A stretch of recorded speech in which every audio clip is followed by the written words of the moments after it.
Welcome, and thank you for joining us for part one of our three-part series on converting big data into actionable results. During this webinar, we will define different types of data and discuss the tools needed to drive results. Data is the root of all opportunity. Understanding the right questions to ask before you begin collecting the first row of data will dramatically change the way you think about and build a solution. In this first session, we will walk through a data model, talk about data governance, address data quality, and discuss descriptive statistics. Our presenter today will be J Tod Fetherling. Todd is a trailblazer in the field of healthcare technology and data analysis. Now he's working with YourCareUniverse to bring the first cloud-based, real-time patient analytics solution to life. In order to keep background noise up to a minimum, everyone will be muted. We encourage your questions at any time throughout the demonstration. Just type your question into the chat box and we will answer any questions at the end of the session. So with that, I'll turn things over to Todd. Thank you so much, Lauren.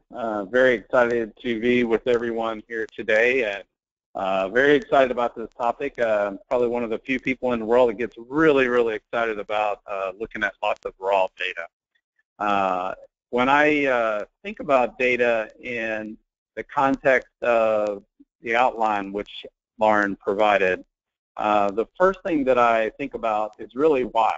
So why should we spend time cleaning up data, working with data? Does the data have any value to the organization? How is the data going to be used? What individuals need to have access to the data? Is it personal health identifiable data, or is it unstructured data that is publicly available and doesn't require the same type of governance? And I'll try to spend a few minutes as well talking through some of the government data sources that can complement activities that you may be doing, and in doing that, talk through, even though it is de-identified data, there are still data governance issues that surround those specific data sets. So we'll try to spend some time on that. Specifically on the data side, we're going to talk about structured data, semi-structured, and unstructured data. We'll also talk about data report cards and quality, and then we'll end up talking about databases and other statistics, and hopefully lead into part two of the series and give you some ideas or food for thought there. So this is probably the most notorious depiction of a futurist world in which we see data in a whole new mindset as opposed to seeing data how we've typically seen it. So I've been working with data 26 years or so, and I remember Greenbar, and there might be a few others on the line as well, where every piece of reporting that we did came out on a dot matrix printer and was on Greenbar. And the Greenbar was excellent because it allowed us to see where line breaks were and helped the reader actually understand the data. So some of the things that we're going to talk about today, and some of the things that you should be thinking about as well, are what are some of those UX, user design issues, to make raw data more easily to read. So one of the things I always begin with whenever I start looking at a large data set is this right things and things right? And what I mean by that are we doing the right things with the data, and are we doing those things right? So two very different questions, but both of which questions need to be answered before really spending a significant amount of time working through the data, processing the data, eventually doing statistical analysis on that data and information, and then hopefully leading to some type of modeling exercise, which we still feel like is the ultimate end goal for a lot of the analytics processes that are going on today. I also put this term at the bottom because of a couple of different reasons. One, this is definitely a mantra in Washington, D.C. today, and definitely something that I hear out of the government sources quite a bit around healthcare is first and foremost, don't do more harm than good. So I think there's a parallel in the data analytics space as well, and that's why I led off with that assumption that we really need to think through what is going to be used from this data set and how is it going to be used and by who. So those three questions really can set you up for failure or success. And one of those things, there have been times in my life where I went through a data process and the answer wasn't a good answer at the end of the process. As such, people got hurt and things happened that was not a desired outcome. And so as data stewards, I would suggest that you've been entrusted with a very important role in your organization. It may not quite feel like that at times, that it's been elevated to that level, but it really has. The promise of big data, certainly if you haven't heard this term, I would be surprised. I believe it's one of those terms that many CEOs are being hit with at almost every presentation these days. And let's talk about big data for just a minute, because I think it's really important to differentiate this concept a little bit, because when I first started in the business, Excel had a limit of about 70,000 rows of data that you could look at in an Excel spreadsheet. Actually, I predated some of the Excel back to 123, if you guys remember Lotus. And when we dealt with data back then, we felt like that was big data. It wasn't called big data. We just called it customer data. But working with Jewish Hospital and HCA and other organizations, we definitely had to find some very creative ways to be able to make the information interact with multiple systems with very few tools of which to do so. So if you've never been used to doing 70,000 rows of data, then it probably feels pretty big to you. If you've been dealing with 1 million rows of data and now all of a sudden you're moving up into the 50 to 100 million rows, then that feels like big data. So I think it's a little bit of a relative term. One of the reasons that I think we're seeing this data escalation, and we'll talk a little bit more about it later in the webinar, is that more and more people are taking key pieces of information and beginning to append ancillary data sets to that information.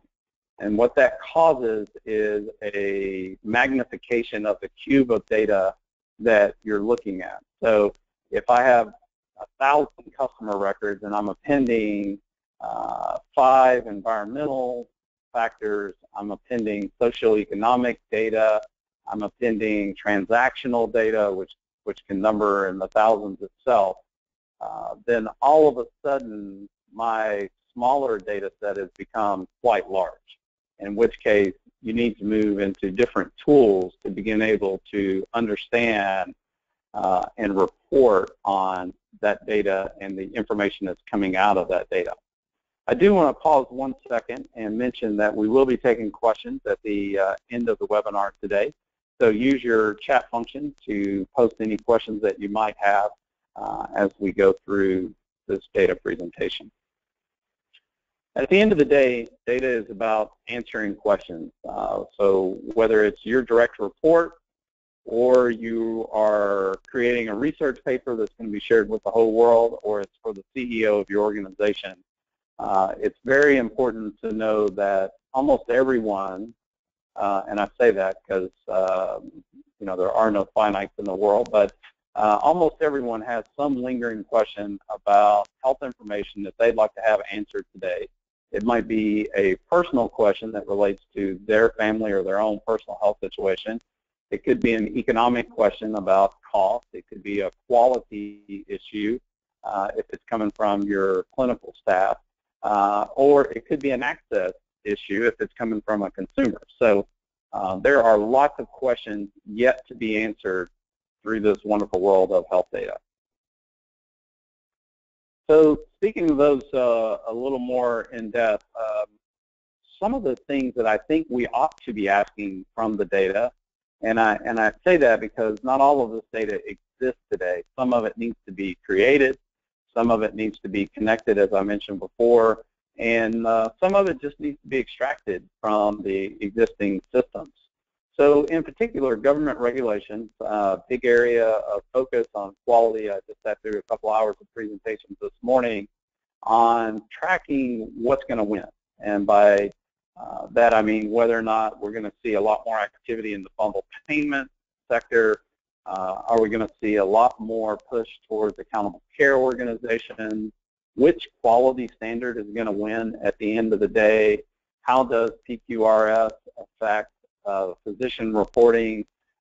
These are the types of things that I think we all need to be thinking about in this first part of the three-part series about data, and where are those data sources, and how can you access them? And then more importantly, how do you take your own internal data if you're working with if you're inside of a hospital today, how do you take and model those quality financial metrics on top of your data so you could actually build a predictive model and understand at the point that that patient walks into your particular facility, you know you're at a higher or lower risk based on either previous episodes with that patient or because of the socioeconomic or address or place variables that can be attached to those records, all of which can impact it. I think that's important because, in particular, this role of increasing consumerism is going to direct what we study and what we don't study. The amount of transactional data in healthcare is absolutely staggering. Unfortunately, we don't always, as data people, have access to all of the information that we would like to have. And that, in and of itself, represents a data gap that needs to be solved if we are going to answer some of the questions that we need to answer in the future. This role of consumerism, though, is going to affect how we can answer that, not only from a HIPAA and a privacy and security perspective, but also in terms of data sharing. We've all been waiting for years now for successful health information exchanges to be launched and to have that as really a regional source of clinical health, financial, administrative data coming out of the system so that further analysis can be done about how a consumer flows through a particular market. How are they getting care? What do the referral streams look like? Are low-quality primary care physicians using low-quality specialists? Are low-quality family practice physicians using high-quality specialists? Is there a price differential that exists in your market today between same specialties at same locations?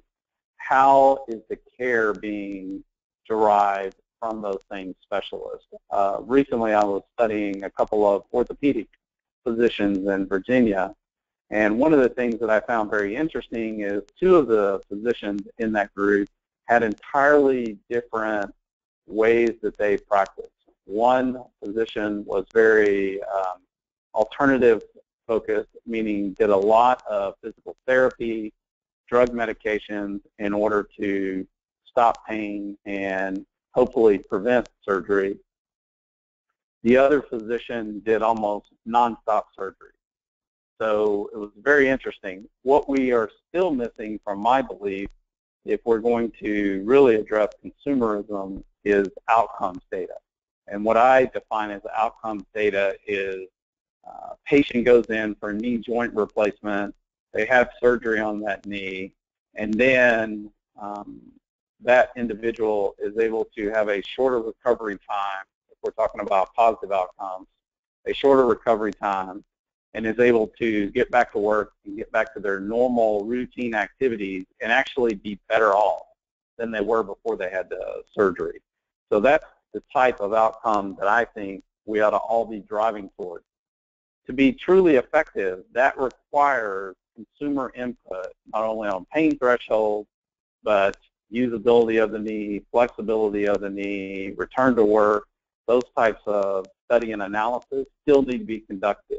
And so we're talking, decades probably before we truly understand what the difference of outcomes are, depending on which physician, which hospital, which home health, which SNF that we're going to in that particular case. I'll also talk a little bit about the margin. So if you're not aware of this phenomenon that's going on across the country, very few hospitals today have substantial margins. The majority are probably in the 5 to 2% of margin. So what that means is each new penalty that comes down from the government and or from other payers, each loss of population, if you're in a declining market versus a growth market, all of those variables and factors can have a significant impact on the facility's ability to operate. A great nun who ran a hospital up in Chicago told me once, no money, no mission. And I do believe that this is the case. I do believe there are opportunities in the space, and particularly led by some of the data analysis that I've been doing, that the post-acute care side, if managed appropriately, really represents an excellent opportunity. And some of the better facilities across the country that I see getting into managing more directly the primary care volumes in their community, how that flows to urgent care, freestanding emergency departments, through the emergency room, into the outpatient. And the inpatient side is really reserved for those most critical patients that can't have their issues resolved in any other manner. So I do think that the data will help us start to understand where we could expand our margins in healthcare, which leads me right into the next point about new payment models. This is another area that, as hospitals begin to take on more risk of managing the entire population from a wellness, pre-acute, acute care, post-acute setting, there will be more opportunities for significant revenue opportunities for those hospitals who are willing and able to take on that risk. So this will require more investment in information technology, and also require more investment for analysts, data analysts like yourself, that need to be looking at the market really from a whole new lens or perspective. So the next area that we're talking about is risk. So this is an area that I think needs a little more definitional help. Today, when I talk about risk, I talk about going at risk for managing entire populations for all of the care. I see, and even it was mentioned several times today, that most facilities today are looking at risk from a penalty perspective. So what risk am I at for readmissions, for hospital-acquired conditions, hospital-acquired infections, quality penalties, all of those types of variables. So you might think about, as you do your analysis, of actually creating a bifurcation on the risk model. So today I think it's about penalties. Sometime in the future, it will be about taking on more of the financial risk of the population. Last but not least is virtual population. So not only do hospitals today, operating on very thin margins, with all kinds of new payment models, facing increasing consumerism and increasing government relations, they are also, I think, going to be asked to leverage technology to manage populations that are outside of their immediate service areas, but yet need access to many of the tertiary services. One of the examples, another firm in Nashville that I'm aware of, is doing a very interesting stroke prevention program whereby they partner up with larger tertiary facilities and make their services available to the critical access or smaller hospitals out in the region. And so as a patient presents to one of these smaller facilities that are probably not equipped to handle major stroke cases, they have an immediate telehealth consult with the tertiary facility. If they catch that patient in time, they're able to administer a drug which will substantially reduce the long-term impacts of stroke. And then if third, that patient is beyond a certain point, then life flight is initiated and that patient is taken to the tertiary facility. This also allows the patient to then return back to their local facility for rehab and other post-acute care instead of having to be away from home for a long period of time. So we think this is going to be a very interesting opportunity for the first movers in healthcare, and it's already happening today. That may be another piece of data that we have to think about whenever we start talking about data modeling. Hopefully all of that perspective makes sense. And next I'm going to talk a little bit about answers to the right questions, and this is really to tee up on our next session that we'll have in part 2. And what we're looking at here is my view of the progression of analytics. So when we look at data for the first time, descriptive statistics are the first thing that we run. We want to know how much data that we have in which bucket so that we can begin to formulate what a hypothesis might look like. I also believe this is, from a data quality perspective, one of the first things that good data analysts do, which is to tie this data back to the system-derived variables.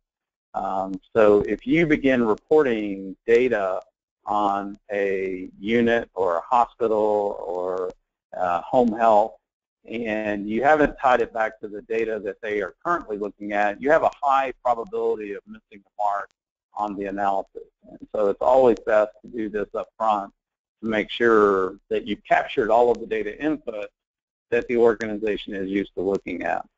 From there, we move into predictive analytics, and this is the area that I think is getting a lot of attention these days. The tools have become much, much better in order to do this type of analysis. And so I think this study, this science that's going on around predictive analytics will continue for the near future. In particular, what we look at when we talk about predictive analytics is being able to understand and separate the data of what has happened and what we believe is going to happen based on modeling, regression analysis, and beginning to understand how the ecosystem of that community actually works to provide care. For instance, if we can accurately predict when we are going to have additional inpatients that are going to show up at our facility, then we're much better off from an asset relocation, financial standpoint, understanding what the future is going to look like from a balance sheet perspective, to know that type of information. It takes a little longer to get to that type of answer. The more data you feed it, the higher the predictability of the results become. And so it does take time for this to actually yield some results. But if you start today, I suggest that, 3-6 months from now, you're going to have a much better data set which you're representing than if you try to start 6 months from now. Data is really wonderful because it teaches us something new almost every single day. And that's why I love this field and love the study of data so much. Last but not least, I think it's on the very beginning of the Gartner curve, so we'll hear a lot more about it this time next year, but it's the area of prescriptive analytics. And for me, what this entails is now interacting with the models and systems that we're building and adjusting and monitoring the outcomes of the predicted environment that we thought was going to happen. So let's go back to our example of the inpatient predictability. So let's say our model suggests that we should have 10 new patients that come in the next 5 days for knee joint replacements, but we have enough availability or capacity for 15. And so what we want to do now is to reach into our CRM, customer relation management systems, our PRM, physician relation management systems, and create some sense of urgency, some couponing to drive more behavior of the desired result that we're looking for, especially if, while we're doing our annual Medicare wellness visits and other population studies, we realize that there are a large number of people at risk for this particular type of procedure. So we start to proactively go after that market and actually change what we had built into the predictive model. And so we are creating a desired result in this prescription for how the market should react. Once again, there's another whole science of A/B testing, other things that you might want to think about building into your model as you begin to implement those strategies and learn from those strategies which ones are yielding the best results back to the organization. So this, like I said, is a big, huge new science that's coming about, and I think it will have major impact on all of the areas that I call the triple aim of healthcare around quality, cost, and access. Ultimately, at the end of the day, by asking all the right questions, it is our goal to gain understanding and wisdom. And what I should have probably put in parentheses after this is sharing that data and that understanding and that wisdom. Sometimes data analysts that I've worked with can become a little controlling, and probably rightly so. There is a lot of fear about security and other areas related to health information. But at the same time, I equate it to winking at a girl in the dark. Only you know what you're doing. And so it's important, even if it's rolled up summary results that are being shared, it's important to get to the results as quickly as possible so that other people can begin to insert their insight into the data that we're looking at without either local area insight, system insights, i.e., how nurses will tell you how their floor operates, slightly different than another floor or unit. Without some of those insights, you really miss an opportunity. The problem is a lot of those individuals in the past in healthcare have not had access to the type of data and information that we're talking about here. And so their ability to direct and change the course of history is very limited without having that knowledge and information. So this always sort of cracks me up is how much data is becoming a dirty word. It's almost as if it's in the back room of the video store where all the adult films are kept. Hopefully this webinar and other educational sessions that you're going to these days are really helping people understand that data is as important to an organization as the financial statements are. The flow of information should actually shed light on what's happening on the financial statement if it's done correctly, and it should also help you predict the future much better than if you didn't have it. So let's hope that all of us working together can move it out of the back room and up to the boardroom. Specifically around health data, I want to spend just a couple of minutes on some of these new data standards that are coming out, and data is going to be flowing through these standards. And even though I hesitate a bit to call it a standard because almost every one of these documents has nuances depending on who is creating the document, which shouldn't happen in a standards world, we're getting better and better. There's been vast improvements since January of 2014, and I suspect that each year as we go, these will get more and more refined and more standardized. At least that's my hope for our industry. So the first one is the CCDA, the Comprehensive Clinical Document Architecture. There's actually, I think, 9 different elements of the document that are underneath there, and definitely if you want to study this a little bit more, hl7.org is one of the best resources for this type of information. The CCD, which we spend a lot of time with these days with YourCareUniverse, is really one of the first times that we've had semi-structured data that's come to us that gives us more insight into not only the patient status at the point of care, but more detailed data about that patient. The results, that lab results, other test results are also included, and the majority of that is codified. Some EMRs are still doing a lot around HTML. in that particular document set, but more and more of those that we see are coming across are actually codified. And by codification, what I'm talking about is diagnosis as being codified as either an ICD-9, a 10, or a SNOMED. This is going to be very important as the next 3 months to a year. Many systems are going to be running in parallel from 9 to 10. And many clinicians are still adding those SNOMED definitions in there as well. So that's one of the areas that our firm has been spending a lot of time on, is crosswalking how to go from CPTs to 9s to 10s to SNOMEDs to DRGs, MDCs, NDCs, Floyd's codes, and RX norms. So those are the new data sets of the future. Now, most of us need to go hug our CIOs because they've been providing for us structured data for a very long time.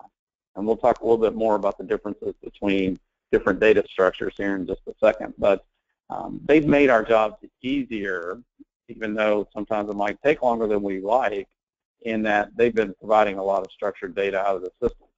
My caution is that those days, I believe, are going away, and that data analysts are actually going to need to have part programming expertise in order to begin to parse out some of this semi-structured data. And I've got some examples I'm going to show of that in a few minutes as well. ADT feeds, just to refresh everybody's memories that you haven't been working in the health systems for a while, admission, discharge, transfer. This gives us all kinds of valuable information about the progression of clinical care as it goes through the organization, through emergency, outpatient, inpatient, post-acute. 837s, 835s, this is the commercial claims data. This is the payment information, plus there is some additional value that can be derived from this data set.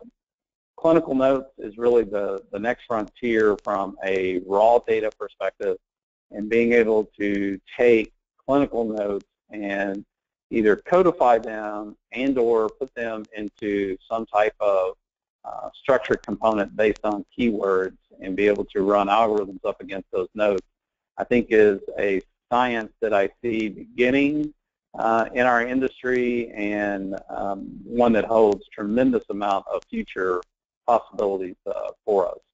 And then last but not least, all biometrics, whether you're at the point of care sitting in an inpatient acute bed or you're taking your Fitbit out for a stroll, all of this information as well becomes very valuable in understanding where the patient was at a point in care. This is my view of where we're headed in the long term. I don't know if it's 5 years or 50 years. So if it's 50 years, I probably won't get to see it. But if it's 5 years, hopefully I'll get to see some of this. And this is really my view of how data ought to be flowing and how it ought to be captured and controlled and governed. So the EMR, electronic medical records, are today the richest source of this information, as they have been collecting this information for many, many, many years. This really provides a great opportunity to unlock a lot of the clinical information that a patient has on their worst possible days. So I think the number is down around either 8 or 9% of the U.S. population will have an inpatient stay this year. About 0.25 will have some form of outpatient visit.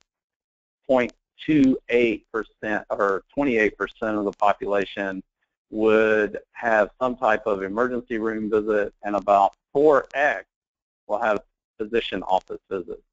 That combines to about 1.2, 1.3 billion encounters that all have to flow through those electronic medical records, whether it's physician, skilled nursing facilities, home health, hospital, doesn't matter. Still got to find ways to capture that information. I believe that data is going to be feeding into the electronic health record, and this becomes the kind of the new frontier. New entrants like YourCareUniverse are beginning to understand how to unlock that potential and build models and be able to provide a new view of the community that we haven't seen before. And so I'm very excited about the future in this particular space. And then I think the consumer, we talked a lot about consumerism earlier. I think the consumers will take control of their own personal health records if they are provided the correct kind of tools, an iPhone type of user interface.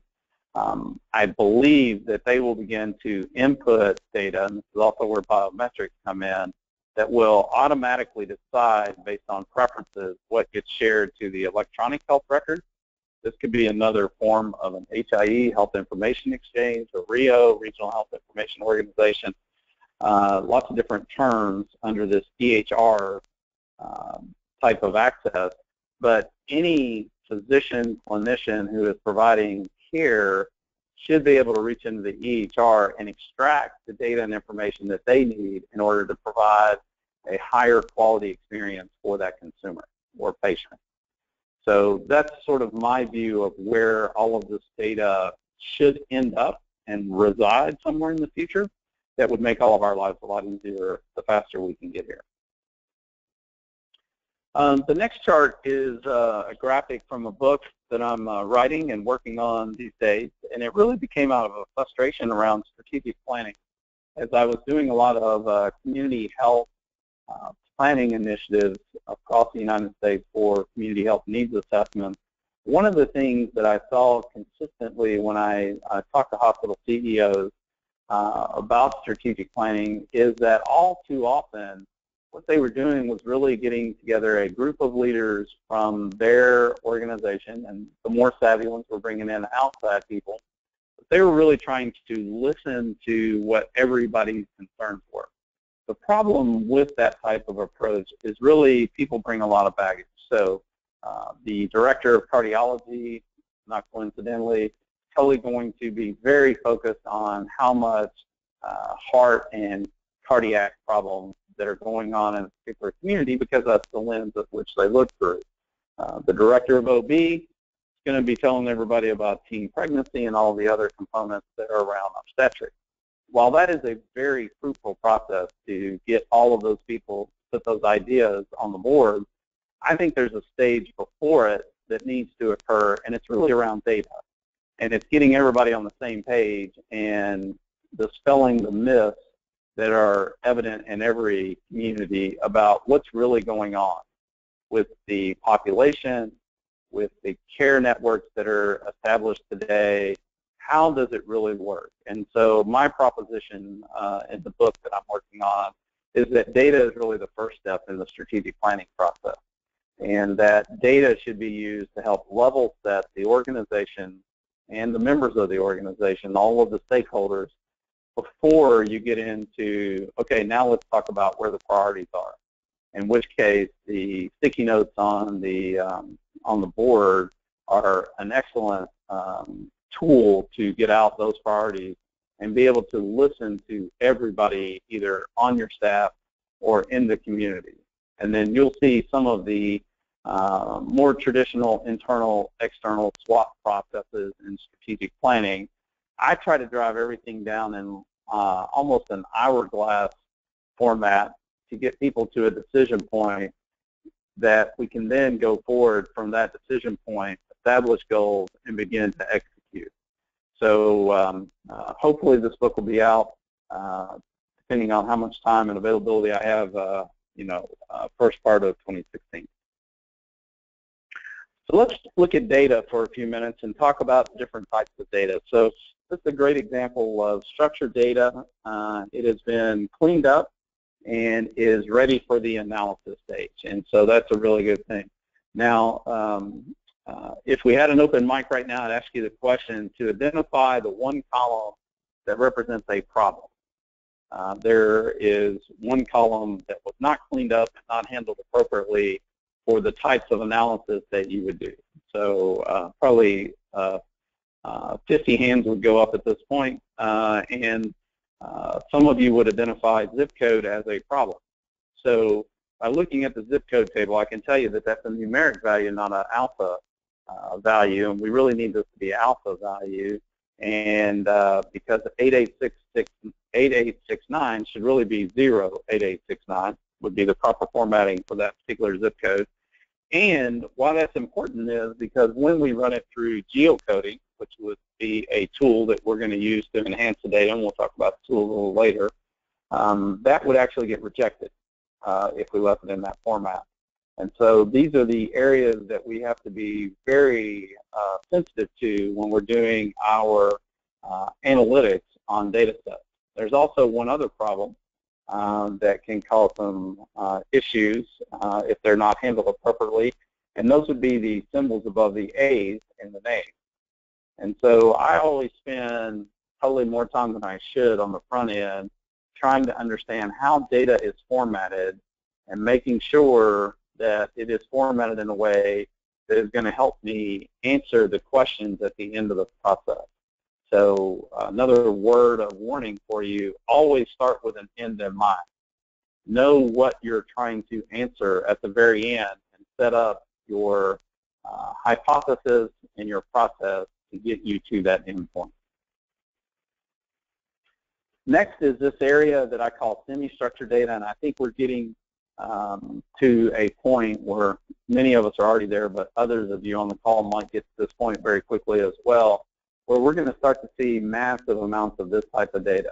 And so for this particular data set, the first thing that one has to do is actually go in and parse the information before it can be structured and before the analysis can be answered. So in this particular data set, this is a sample of a 837 claim form that's coming out of, let's see, somewhere in St. Louis, Missouri. And what we have here are lots of qualifiers that need to be parsed out. PER, for instance, is a header type, and we need to basically take that and put that into a new column header and then extract out all of the information every time we see that particular call out in this particular data set. So if you're not familiar with the claims layout, this would be one of those things that I would recommend spend a little bit of time, get some samples, and you might even think about building a script or two in order to parse this information down so that you can make it more useful. This data set, claims data set, represents a huge potential to those of us who are beginning to look at how do we direct different types of care based on who's paying for that care, and then what does the referral network look like in this particular data set as this patient goes through a care episode and gets handed off between multiple physicians and at multiple locations. So claims data allows us to recreate what actually happened in the care pipeline. This is an example of unstructured data or clinical notes that we might see in more and more records that are coming to us as data analysts. Here are elements of information that may or may not be captured in the CCD. We would hope that the same types of questions that the nurses, in this particular case, acute care record or post-acute care visit, was capturing about the patient based on things that they had told them. There is an observation bucket in the CCD that this same type of information ought to be captured in, but it's not guaranteed that it's going to be there. And so the real question becomes, how do we take unstructured data and turn it into either semi-structured information, which we can then structure and do analysis on, or I'm seeing some tools that are going straight from unstructured data to archiving that information and trying to codify it based on the data that's here. Both of which I think represent huge potential for the data industry, but tons of work still can be done and needs to be done in this particular space.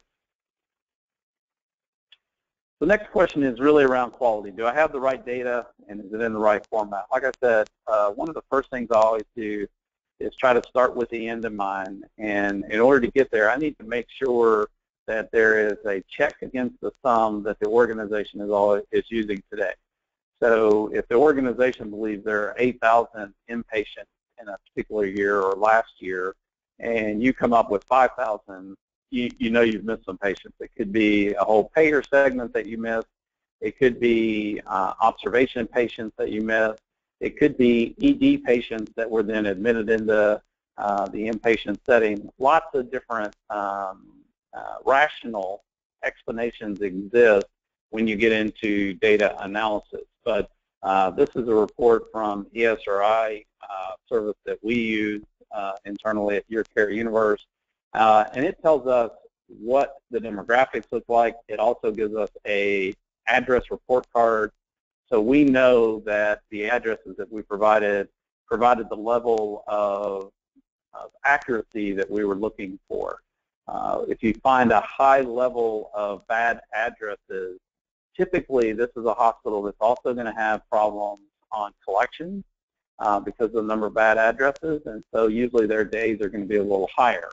So if I'm working with a hospital and I know they're running at 45, 60 days, then I know there's a problem in this particular area, typically, not always, but sometimes.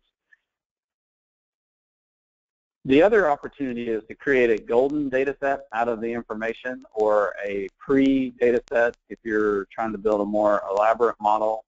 And that golden data set would have all the fine parameters and get you back to 100% match to what the organization is using. This can take a little bit more time to go through, but if you truly create a great golden data set, then it will save you a significant amount of time once you get into application development if you're going to take your model and actually build an application off of it. So that's a future step that we'll talk about in session 2 and 3. So we're back to the matrix, and I truly look at data this way sometimes. I find lots of patterns in data by looking at it in a raw format sometimes. So some people don't like to look at data like that. So if you're in an organization like that, and I would suggest that data visualization would be a new and growing area that you may want to introduce to the organization as well. So if you can't imagine it, you can't visualize it, is one of the things that I say a lot. And you want to be able to think about, how do I transform this data into something that somebody can take an action off of? So I always start with the end in mind, as I said several times, and go through that process. And then I also go from simple to complex. And what I mean by that is I want to find the low-hanging fruit in the data immediately and get action taken off of it. That helps me build an ROI for the types of activities that we're doing. It also builds credibility because there has been value that's been derived early on into the project. Many organizations, I think, are separated from an art graphic design perspective and a data analytics perspective, and that's really a shame.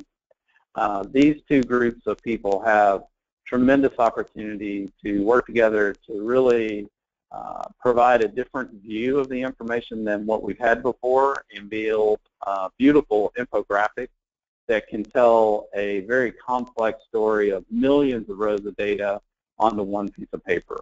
And so if you haven't reached out to your art department graphic design group, or if you don't have one, then you might think about outsourcing some of that to organizations like 99 Design or Upwork, or one of those outsourcing freelance types of organizations. The other required reading that I talk about in a class that we teach with Belmont Tennessee Him is Tufte, and he is really the father of data visualization. He put out, I think there's 4 books, but he's also running some classes down in Atlanta these days, and highly encourage you, if you really want to get into data visualization, to spend a little time with some of Tufte's resources. This is an example of a new visualization that we've recently created, and it's called a market map. And basically what we're looking at here is the entire cardiovascular network for a tertiary facility.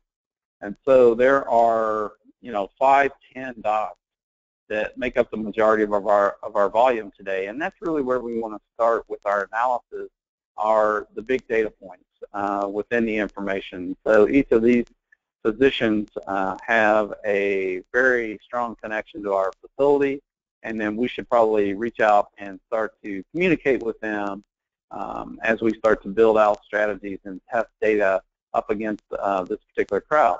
Then we have literally hundreds, if maybe not 1,000, down here these small blocks of cardiovascular physicians who are not sharing very much with our particular facility.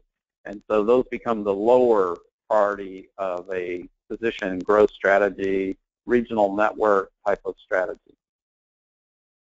The other thing that we would do with the market map is click on any one of those physicians, and then we would begin to understand what the flow of care through those physicians actually looks like. So to the left are the primary care physicians, and then those cardiologists in the middle, and then eventually what facilities that they would refer those patients to. So this one simple graphic that we're looking at here, although it's fairly complicated from a visual perspective with the line, represents easily 100,000, maybe 150,000 care cases that happen through this community. And so it is possible to take large amounts of data and build a graphic that can communicate and tell the story that you're looking to do. So let's talk about tools. I get made fun a lot whenever I open up Notepad and I begin to start to understand what kinds of data that I'm looking at and what the value of it is. But it's been a great tool for me and helps me do some things on cleaning up data that I can't do with any other tool, just because it allows for total unstructured and structured formats. Excel is another great tool. Recently, with the 2010 release, there's a whole new set of templates that are available to Excel users that you can find underneath your database tab, and you can download those tools and use those from a template perspective. And so I definitely encourage everyone to go check out some of those new tools, even though this is not a pitch for Microsoft by any stretch of the imagination. Monarch is another one of those tools that I started using in the green bar days and continue to use today. It's an excellent tool for data that's not even structured but has a rhythm about it, that you can take a header and then look for certain types of trends in the data and then extract just that information out. And so it is a very powerful tool as well. And then I think SPSS is doing a better job these days of allowing the user to import the data even before you start structuring it. And so 10 years ago you couldn't do that in that particular program, but you can today. From a database perspective, it's you see a lot of sort of preferences around databases these days, either hierarchical or relational, depending on what types of speed that you might need and the number of rows that are involved. Like I said before, when we start creating ancillary data sets that connect into our core data sets, the numbers can get quite massive. Fortunately, there's tools like MapReduce and Hadoop that can be overlaid on top of those massive data sets to get them down to a level where we can process them either through an intake or statistical analysis that would need to go. In recent years, the object-oriented databases have really become more and more popular. And then most recently, graph databases really have hit the market, and I think represent for data people a way to look at the information as quickly as possible and see what relationships exist in that data that we wouldn't have otherwise been exposed to. As I mentioned, Microsoft is trying to get into this game, and a lot of what they're doing is what I call business intelligence, or BI, which I separate from the study or science of analytics. I think those are sort of two different elements. And so this is one of their ways that they're trying to get that data and get it visualized out to the market within the existing constraints of Excel. Google recently has launched quite a bit around their cloud analytics. This is part of their data flow product and tool set, which I think has got tremendous possibilities as well. Just like Microsoft, these tools are really trying to answer the need that's in the marketplace. And so the more development work that's done in trying to get data into a format and structured, then the real analysis can begin. Statistics, we are doing more and more around R these days because of the type of open source tools and stack that we use, and it's proven to be a very useful addition into our data toolbox. And then still pretty big fans of SPSS and SAS when you get into needing the statistical or just descriptive types of analytics. This is a couple of tools that I thought I'd bring to your attention that you may want to take a look at. In particular, Hive, I think, represents a sort of new way for data scientists to quickly take massive amounts of information and get to a summary and begin the analysis. I think this, along with where NoSQL is headed, might save us a lot of time. Jury's still out as far as what the end result of some of these look like long term, but they definitely hold some promise and are worth thinking about, and maybe even running some small data sets up against in your own shops to get to that point. And then we talked about graph databases a few minutes ago. We talked about analytics progression a little bit earlier, but we're going to go deeper into that into the next session, so I won't spend too much more time on it at this point. And so the real question is, do you still want to be a data scientist? And we'll open it up to questions here in a few minutes. But this is a wonderful time to be in this field, and the potential of where you can take data and information all the way to patient care represents the whole reason I got into healthcare, which is really trying to make the patient care outcome experience better. And anytime I can do that, I feel like it's the best day I'll ever have at work. So part one we went through today. Part two is about asking the right questions. It's going to be on October 26, 2015 at 1 p.m. Central Time again. And here we'll talk about analytics planning, and we'll talk about how to frame the right questions, and then we'll go through a lot more on the data source side. So at this point, I'll open it up for any questions.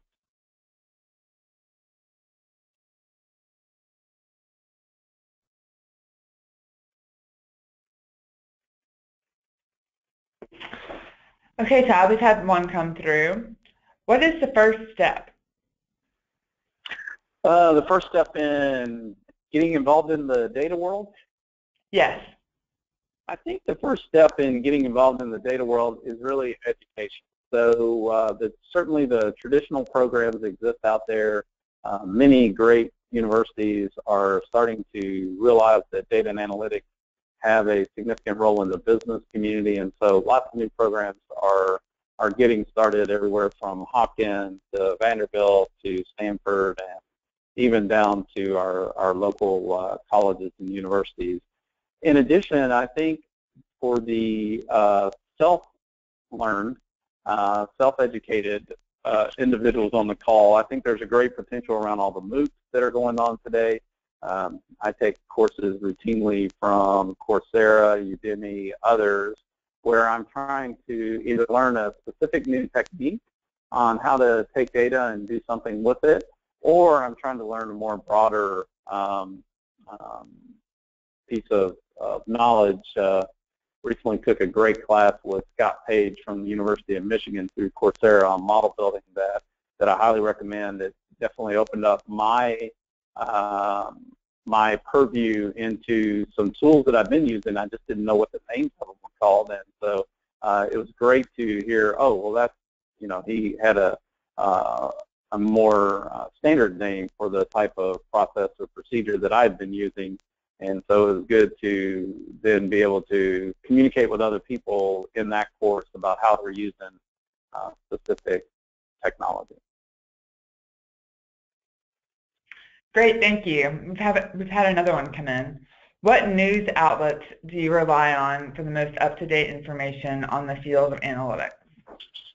Wow, news outlets. So believe it or not, there's a great Facebook group that I've been tracking for about 6 months now, and daily interactions, and people are not only posting results from trial and error that they're doing, but they're also asking for feedback, and other people are contributing into that. There's some great message boards as well. I don't have as many what I call traditional news outlets that I rely on for analytics. I do have several different Google News feeds that I keep up with on specific topics of interest that I'm looking at.